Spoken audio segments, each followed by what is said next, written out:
Næstur á mælendaskrá Jón Geir Pétursson, prófessor við Háskóla Íslands, sjálfbær auðlindastýring.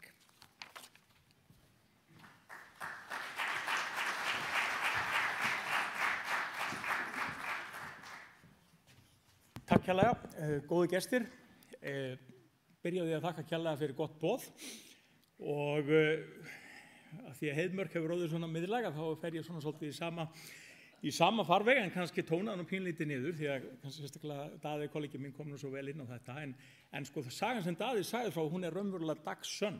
Þetta var á Eiðum á fagráðstefnu skógræktar og ég átti flug, ég held að Daði hefði átt að vera daginn eftir og ég var veðurteftur og það var eins og hér núna, það var svo óbóðslega vel mætt, það var ekkert laust herbergi sko. Þannig að hann hvort ég svaf á gólfinu það þetta, mér minni að það hafi verið þannig sko og fór mjög illa mig þannig að við gerðum ekkert annað en að kjafta langt fram á nótt og upp úr því varð til sem sagt hugmyndina þessu verkefni sem að síðan Brynhildur kom inn í og margir fleiri og fekk síðan sko stuðning meðal annars frá Skógræktarfélagi Reykjavíkur, Skógræktarfélagi Garðabæjar, sveitarfélögunum, skógræktin var involver í þetta þannig að þarna komu saman margir aðilar þannig að í því þessi sanna saga og við myndum rættum í vélinni hérna norður í morgun við Daða því að við erum enda báður að fljúga suður í kvöld að who knows sko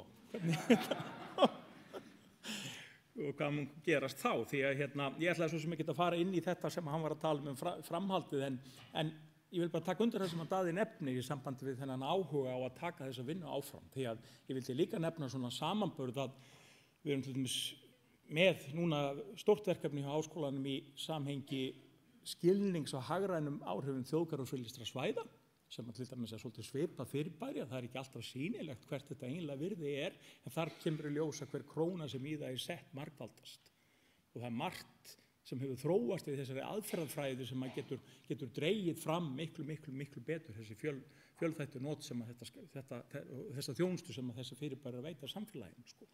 Partur af því sem var ekki inn í Heiðmörkuverkefninu, svo ég segi nú Heiðmörk nógu oft til þess að kaupa mínútur sko, voru til dæmis að þar var ekki vitt byggðaþróunar inni, bara nefnið það til dæmis, sem mjög snar þáttur auðvitað í sko opinberu framlagi til skógræktar á Íslandi í dag, byggðastuðningur. Og það eru komnar til dæmis í þessu þjóðgarðaverkefni mjög góð mælitæki á það og hagtölur sem að meðal annars Hagstofan búin að framkalla. Þannig að það er ýmis áhugaverð sóknarfæri kringum þetta allt saman, bara svo það sé sagt. En ég þakka fyrir að vera boðið. Ég líka pínu gamall í hettunni í skógræktinni, langt sen ég kom að henni og svo sem farið kannski einhverja ýmsar áttir en það er mjög gaman að koma hérna og ég átti engar myndir þegar við byrjum að tala sjálfbæra auðlindastýringu annað en ég bara greip þá myndir af því að það verið að tala búa til nýja auðlind og þá bara tók ég að gamni af því það verkefni sem var meistarverkefni út í skógfræði sem að við fengum svo stuðning frá nýsköpunarsjóði námsmanna til þess að taka út tilraunir sem voru settar út 1993 með honum Aðalsteini og Brynjari og Reyni sem kom inn í þetta núna þannig að bara svona þetta bara skraut en þetta sem sagt trén sem eru vaksin upp á fræinu sem við sáðum 93 þannig að bara það er að tala að það taki mannsaldri að búa til skógarauðlindskiliði sko þetta auðvitað ekki alveg frá því í gær en þetta eftir sem áður upprunnið af því ég ætlaði að gera það viðfangsefni erindisins að fjalla ýmis sjónarmið sem lúta því hvernig íslensk skógrækt geti þróa viðmið og stjórnkerfi til þess að stuðla sjálfbærni í sinni skógstjórn. Og ætla að halda því fram að þetta sé brýnt viðfangsefni, ekki síst í ljósi þessara vaxandi áherslu á uppbyggingu skógarauðlindarinnar í landinu og svo þessara nýju markmiða sem eru klárlega mjög skýr og klár í þessum nýlegu lögum skóga og skógrækt í landinu. Og alveg eins og Daði nefndi að þá finn ég núna og hver svo sem var arkitekt þessara ráðstefnu að þessi erindi einhvern veginn koma voðalega vel hvert og fætur öðru. Þannig að ýmsa hluti sem ég ætla að droppa hér inn í mínt erindi, það er ég bara alls ekki að gera því það búið að koma fram hjá fyrri frummælendum hérna sko og mjög skýran og góðan hátt. Nokkur atriði í kringum skógarauðlindir því að við verum að tala sjálfbærni þeirra þá skiptir auðvitað máli að skilja eðli viðkomandi auðlindar. Skógur öðruvísi auðlind heldur en þorskur. Skiljið, það eru grundvallaratriði. Þorskurinn syndir, tréð fast, Það er alls konar grunnþættir sem hérna mikilvægt að hafa í huga þegar þetta skoðað og í grunninn þetta skógar endurnýjanleg náttúruauðlind og ýmsir frumkvöðlar sjálfbærni hugsunar í heiminum komu úr skógrækt og komu úr þeirri átt og það er hægt að nýta skóga á sjálfbæran hátt ef það tekst að koma á skilvirkri skógstjórn. Því miður, ef við lítum bara á heiminn í dag, þá til dæmis eyðing skóga risavaxið hnattrænt vandamál. Þannig að það hefur sums staðar í heiminum tekist að koma á skilvirkri skógstjórn í þágu sjálfbærni en mjög víða alls ekki. Og við náttúrulega Íslendingar eigum skelfilega sögu sem að þið hér inni þekki betur en ég á að hafa tapað okkar auðlindi í raun og veru út af ósjálfbærri nýtingu yfir langan tíma. Og það fullt af sérkennu líka fyrir skógrækt og skógarauðlindir sem líka bara gott að hafa í huga og hefur komið fram og þið þekkið en það er ágætt að nefna að til dæmis að planta tré langtíma viðfangsefni. Og Íslandi, ég var að koma frá Úganda, bara ég segi það, þar var ég að skoða skógrækt. Það voru 13 metra há tré sem hefðu vaxið á 6 árum. Þannig að auðvitað þetta dálítið afstætt eftir hvað maður á nettinum en auðvitað þetta langtíma viðfangsefni á norðurhveli jarðar í grunninn. Þannig að ákvarðanir sem við erum að taka í dag, meðal annars í þágu sjálfbærni, þurfa auðvitað að hafa þetta langtíma perspektíf og það er vel einhver annar sem nýtur. Og tekjurnar falla til eftir langan tíma og það beint inn í þessum Daði var að segja. Það getur þýtt að þið sem starfið í skógargeiranum þurfið að réttlæta á einhvern hátt hví ætti að styðja við þetta fyrirbæri. Af því tekjurnar kom ekki fyrir einhvern tíman skiljiði Og ég bara hjó eftir því, ég sá í fréttunum sjónvarpinu í gær, það voru bændur austur og Reyðarfirði og voru að draga upp hvað ættliðaskipti eru erfið í íslensku landbúnaði. Þið sáu kannski fréttunum, það voru bændur í Reyðarfirði, ung kona og pabbennar. Á Norðurlöndum mjög algengt að skógarauðlindin sé hugsuð kringum ættliðaskipti á jörðum. Skógurinn höggvinn þegar bóndurinn orðinn gamall. Kaptalið notað til þess að fjárfesta í endurnýjun á jörðinni, skiljiði. Af því tekjurnar koma kannski bara í einum skammti eftir 50 ár. Þannig að það fullt af svona þáttum sem skipta máli og svo get ég alveg sparað mér þegar ég ætlaði síðan að ræða þessa fjölbreyttu þjónustu sem skógarnir veita því að skilningur og eðli skógarauðlinda hefur verið að breytast gríðarlega á fáum árum. Og heiðmörkuverkefnis hugmyndin, hún datt ekkert að himnum á henni að varð til þannig. Hún auðvitað upp úr þessari umræðu alþjóðlega á þessu miklu víðari skilningi á þessari fjölþættu þjónustu og það að virði auðlindarinnar getur verið miklu meira í formi einhverja annara efnislegra afurða sem eru oft almannagæði eins og útivist eða kolefnisbinding eða náttúruvernd umfram þessa efnislegu afurð sem að rennur bara í vasa eigandans skiljiði. Þannig að þetta fellur allt inn í þetta sem við þurfum að hafa svona á bakvið eyrað. Það er að verða til aftur skógarauðlind á Íslandi, við töpuðum henni og það eru þættir í henni því ég ætla að koma eins betur inn á hvernig við getum reynt að skilja eðli skógræktarinnar þegar við erum að hugsa þessa þættir sem þarf að halda til haga varðandi sjálfbæra nýtingu. Við náttúrulega upplifum hér það, það var nefnt að þú komst inn á það ágúst, það væri 2% land sem skógi vaxinn.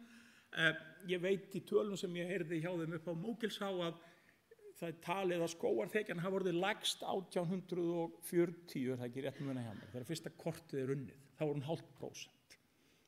Þannig að við höfum þó farið upp frá þá. En þá höfum við líka farið niður úr kannski 20-30%, who knows, niður í 0,5%. Og nú er ýmislegt að gerast sem að skapa þessi 2%, það eru skógarleifar sem eru að breiðast út, gróðursettir skógar eru að vaxa upp, umfang og það voru líka tölur sem Arnór sýndi að gróðursetningarnir hafa reyndar verið svolítið svona, hvað segir maður, rough ride, það hefur farið upp og niður, það hefur gengið vel og það hefur gengið illa, það hefur komið alls konar hlutir, en svona eins og ég skil nýjustu tölurnar að þá er gróðursetningar landinu aukast og ég hef heyrt tölur að það sé að fara einhvers staðar nær 10 milljón plöntum frá þessum, þannig að ég þekki það ekki nóg vel, en allavega aðalatriðið er það. Og annað sem skiptir líka máli allavega hugmyndafræði sjálfbæra nýtingar, það eru býsna góð tölugögn skóga á Íslandi. Og þau eru eiginlega bara virkilega góð, miðað við svona kannski umfang geirans. Þannig að það eru til tölugar upplýsingar. En auðvitað er ýmislegt í þessari nýju skógarauðlind sem er að koma upp núna ólíkt þeirri gömlu. því að við erum búin að færa inn í landi nýjar trjátegundir og ýmislegt sem þýðir að hin nýja auðlind getur veitt annars konar þjónustu heldur en náttúruskógarnir gátu gert einir og sér. Ég ætla ekki að eyða mörgum orðum í umfjöllunarefnið sjálfbærni. Sjálfbærni hugtak sem að þið hefur svo sem heyrt, sem að snýst auðvitað í grunnskilgreiningin að nýting samfélagsins af skógarauðlindum geti mætt þörfum samtímans án þess að skerða eða rýra tækifæri framtíðarinnar. Og það auðvitað hugsun sem að liggur þar að baki og hún snýst skilning á 3 þáttum sem gríðarlega mikilvægt að einblína ekki bara á einn, félagslega, umhverfislega og efnahagslega, skilning á þessum þáttum og svo samspili þeirra. Hugtakið í grunninn svo sem ágætlega skilgreint, en ekki gera lítið úr því að leiðir að sjálfbærni eru margar ekkert endilega mjög einfaldar. Og þær kalla á þekkingu á þessum þáttum, ólíkum atriðum innan þessara þátta og ofta tíðum dálítið flóknum samspilið þeirra.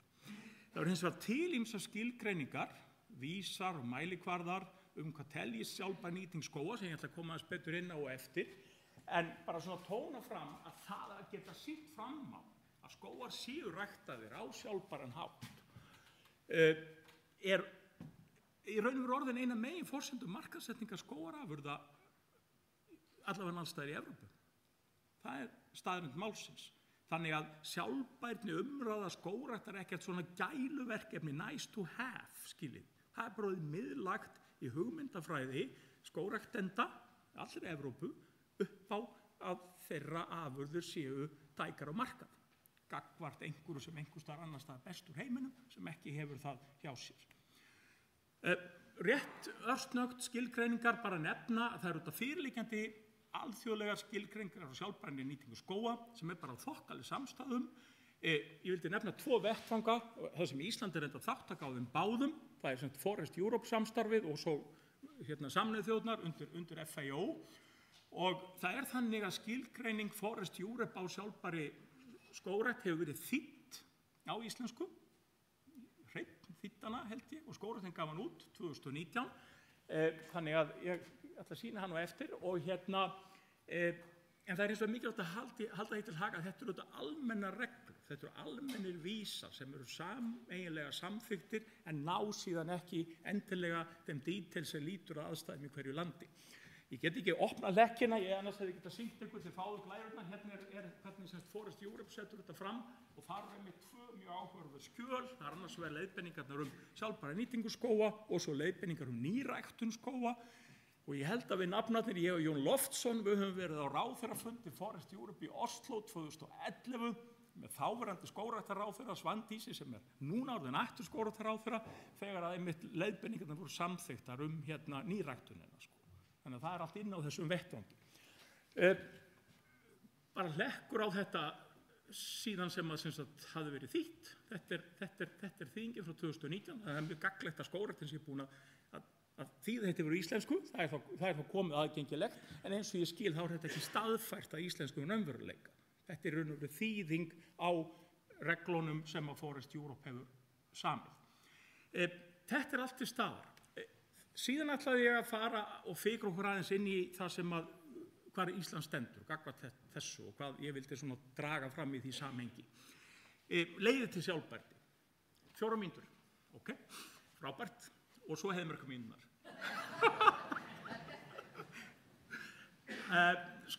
Í grunninn, eins og ég nefndi í upphafi, þá eru þetta stefnumótun og stjórnkerfi til þess að fylgja stefnumótunni eftir algjör forsenda þess að það sé að vinna að sjálfbæri auðlindastýringu í skógrækt eins og í hverju öðru. Og ég tók nú með að því við Daði værum hérna saman að kanni mínu bara dæmigerðan svona stjórnkerfis greiningaramma sem er frá okkar fyrrverandi kennara og Landbúnaðarháskólanum á Ásjónum, Areldu Vatn, sem að sýnir að í sinni einföldustu mynd eru þetta svona stjórnkerfis greiningar eðli auðlindarinnar, hagsmunaaðilarnir sem hafa mismunandi vald og áhrif og svo það reglur sem kerfi gilda og það samspil þessa sem við erum í raun og veru að spila á til þess að reyna að framkalla þessa sjálfbæru niðurstöðu.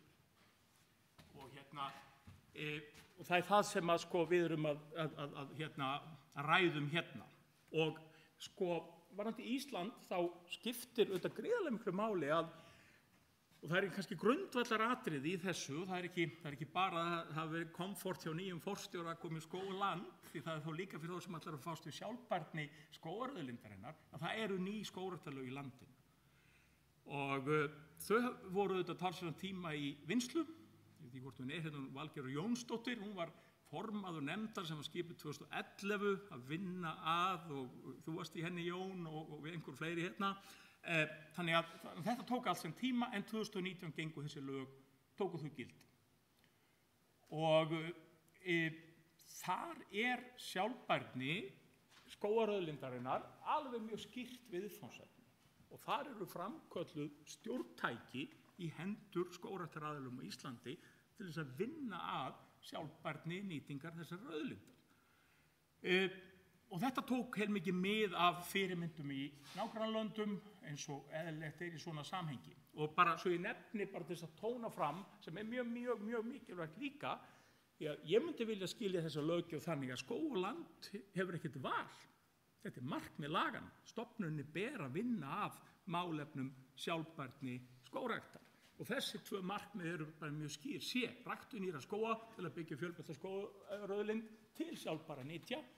Og eins og Daði dró fram, þá eru þetta þessar nytjar hins vegar miklu fjölþættari heldur en kannski timbrið eingöngu. Og svo að nýting skóga sé sjálfbær. Það dálítið sterkt til orða tekið í lögum. Þannig að það skili þessum ólíku hagrænum félagslegu umhverfislegum ávinningi fyrir samfélagið eins og ég nefndi þarna í upphafi skilið. Og síðan í lögunum ekki bara markmiðin heldur framgalla lögin búaðu til stjórntæki sem að ég veit svo sem ekki nákvæmlega hvað búið að virkja og hvað ekki, en ég vildi bara nefna þetta sérstaklega sem að hefur beina tengingu við markmiðssetningar sjálfbærni skógræktar í öðrum löndum. Fyrsta lagi landsáætlun í skógrækt. Hún hefur þá þegar komið út, eins og ég skil, þar sem þá sett fram stefnumótun stjórnvalda fyrir þessa tilteknu auðlind. Síðan talað ræktunaráætlanir, leiðbeiningar við gerð þeirra sem hefur með þennan nýræktunarþátt að gera, og síðan beinar lagagreinar sem hafa með að gera sjálfbærni nýtingarinnar. Það talað í 17. grein sjálfbærni nýtingar skóga sérstaklega. Þar ekki heimildarákvæðum reglugerð, það sem sagt skylduákvæðum reglugerð, en ráðherra skal gefa út markmiðsákvæðum allar stoðir sjálfbærni. Til dæmis sem þá verkefni sem að ég veit ekki hvort byrjað að vinna á, en sem sagt viðfangsefni sem að klárlega skrifa inn í lögin. Og síðan önnur stjórntæki sem að miðuðu við það sem þekkist í nágrannalöndum, til dæmis fellingarleyfi. Og það ekkert alveg sjálfsagt í allri umræðu að ég á einhvern skóg, ég má ekki fella hann fyrir ég fæ leyfi frá stjórnvöldum. En það þessi grunnhugsun að skógurinn sé ekki felldur fyrr en að hann á því stigi að það sé efnahagslega og út frá öðrum stoðum skiljiði talið réttlætanlegt að hann sé felldur. Þannig að það grípur auðvitað inn í þann eignarrétt sem á skóginum getur verið, en þá komið núna inn í íslensk lög og svo samtímis ákvæði endurnýjun. Ef þú fellir skóg þá skaltu planta. Og síðan náttúrulega líka bann við varanlegri eyðingu skóga sem komið þó skýrar inn í lögin. Þannig að fjöldamörg atriði sem öll falla inn í það að það komin ýmis tæki fyrir íslenska skógrækt til þess að stýra sinni auðlind í átt að sjálfbærni. Það svona svolítið mitt point í þessu sko. Ég þekki semst ekki nógu að virkja af þessum tækjum, bara nefna, en svona mitt point svolítið að að gera var að koma inn í gang, þróa þetta áfram, þannig að bæði það stjórnvald stofnunin skóland sem á að fara með þetta, en ekkert því skógar, bændur, skógræktarfélög og aðrir fara að þreifa á þessu, þekkja hvernig þetta eigi að ganga fram og hvernig þetta eigi að virkjast allt saman sko. Og svo líka bara það, þetta nægjanleg stjórntæki, vantar eitthvað. Ég þekki í Noregi til skógfond sem að þú ert að deponera peningum inn í þegar þú fellir skóginn, þannig að þú hafir fjárfestingarmöguleika í endurinn. Það alls konar hluti sem ekki endilega eru skrifaðir inn í lögin skiljiði sem að ég held að sé mjög mikilvægt að fara að vinna með hér til þess að finna fram hvað þarf ekki. það alveg sem hvað ég segi Heiðmörk oft og þá heldur tíminn sé alveg renn út, en sko ég vildi þá bara svona draga þetta eiginlega saman í lokin að sko það eru til síðan alþjóðlegar vottanir á sjálfbærni. Ég dró fram þessar skilgreiningar hérna í upphafi frá þessum alþjóðlegu aðilum. Þetta eru hins vegar sko vottanir á afurðirnar og þessar vottanir gríðarlega útbreiddar og það eru fyrst og fremst þessi tvö kerfi, FSC og PEFC, sem eru eiginlega allsráðandi. Ég held að PECF-kerfið sé áhugavert fyrir Ísland sérstaklega. Það sérstaklega hannað fyrir smærri skógræktendur. Það mjög útbreitt í Evrópu og núna stærsta sjálfbærni vottunarkerfi skógræktar í heiminum. Og það gengur út á að vera með miðlægar miðlæg viðmið og mælikvarða, en síðan framkölluð í raun og veru sko innan hvers lands aðlögun af hvað teljist henta þeim aðstæðum sem að ríkja í hverju landi fyrir sig. Og bara sem dæmi held ég að 90% allra skóga í Danmörku séu með þessa vottun, 70% í Svíþjóð. Þannig að bara svo það sé sagt að þetta mjög umfangsmikið. Þannig að ég held að það sé alveg komið að því fyrir Ísland að byrja að máta sig gagnvart einhverju svona.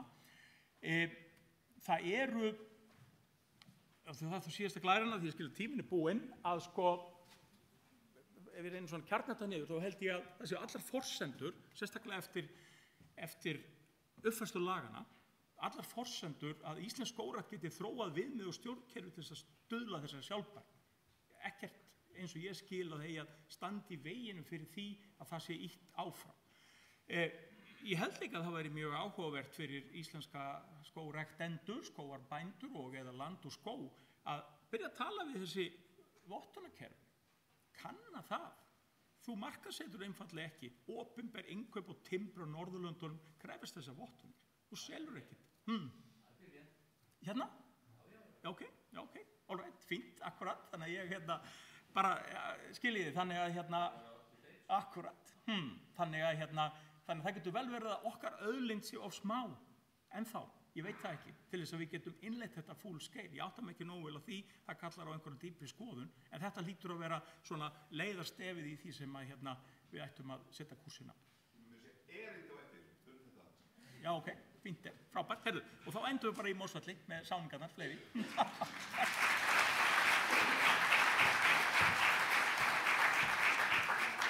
Heyrðu, ég held að við geymum umræður fyrir pallborð seinna, en nú mikilvægt hádegishlé, en ég held að við lokum þessu með því að segja sko velkomin í Heiðmörk. Ég held að lýðheilsugildi og verðmæti útvistarskóga sé meira á Íslandi en víðast hvar annars staðar og vil ég þá nefna sérstaklega að hér á landi svo mikið rok og að við þurfum auki hrífi til að geta þolað að vera utandyra. En við byrjum aftur stundvíslega klukkan 1 og ég þakka fyrir mig og Þórveig Jóhannsdóttir tekur við ykkur þá. Takk.